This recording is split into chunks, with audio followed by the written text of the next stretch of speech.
Friends, ഇന്ന് പെട്ടെന്ന് എങ്ങനെ ഒരു സാമ്പാർ, ചീമച്ചക്ക സാമ്പാറാണ് വയ്ക്കാൻ പോകുന്നത്. അതെങ്ങനെയെന്ന് കാണാം. ഇതിൽ പരിപ്പ് വേവിച്ചിട്ടുണ്ട്. ഞാൻ പ്രഷർ കുക്കറിൽ വേവിച്ചാലും വേണ്ടില്ല, ഇങ്ങനെ നല്ലതായിട്ട് വെന്ത് ഉടയുന്ന രീതിയിൽ വേവിക്കണം. ഇത് തോരൻ പരിപ്പാണ്. തോരൻ പരിപ്പ്, സാമ്പാർ പരിപ്പ്. ഇതിൽ 2 ചെറിയ ടൊമാറ്റോ ഇട്ടിട്ടുണ്ട്, 5-6 ചെറിയ ഉള്ളിയും കൂടി ഇട്ടിട്ടുണ്ട്. കുറച്ച് വെളിച്ചെണ്ണ ഒഴിച്ച് നന്നായിട്ട് വേവിച്ച്, വെളിച്ചെണ്ണ ഒഴിക്കുന്നത് പൊങ്ങി കളയാതിരിക്കാനാണ്. നന്നായിട്ട് വേവിച്ച് ഉടച്ചെടുത്തിട്ടുണ്ട്. പരിപ്പ്, ടൊമാറ്റോ, ചെറിയ ഉള്ളി. എന്നിട്ടിപ്പോൾ നമുക്ക് കഴുകി വൃത്തിയാക്കി വെച്ചിരിക്കുന്ന ചീമച്ചക്കയും 2-3 പച്ചമുളകും ഇടാം.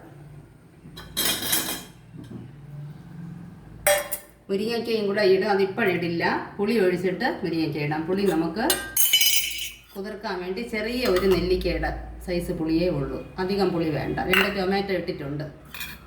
കുറച്ച് ചൂടുവെള്ളം ഒഴിച്ച് വയ്ക്കാം. പുളി ഒഴിക്കാൻ സമയത്ത് മുരിങ്ങയ്ക്കായ ഇടും. പിന്നെ ചെറിയ ഒരു കായം കട്ടി കായമാണ്, അതുകൊണ്ട് ഇപ്പോഴേ ഇടാം. എന്നിട്ട് കുറച്ച് മഞ്ഞൾപ്പൊടി,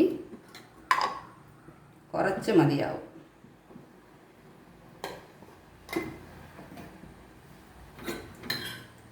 കരലുപ്പാണ് ഞാൻ ഉപയോഗിക്കുന്നത്, പൊടി ഉപ്പായാലും മതി. കുറച്ച് ഉപ്പ്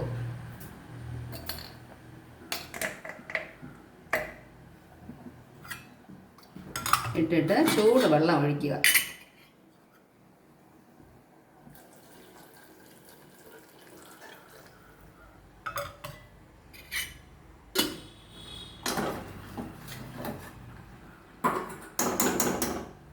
ഇത് നന്നായിട്ടൊന്ന് വെന്ത് വരണം.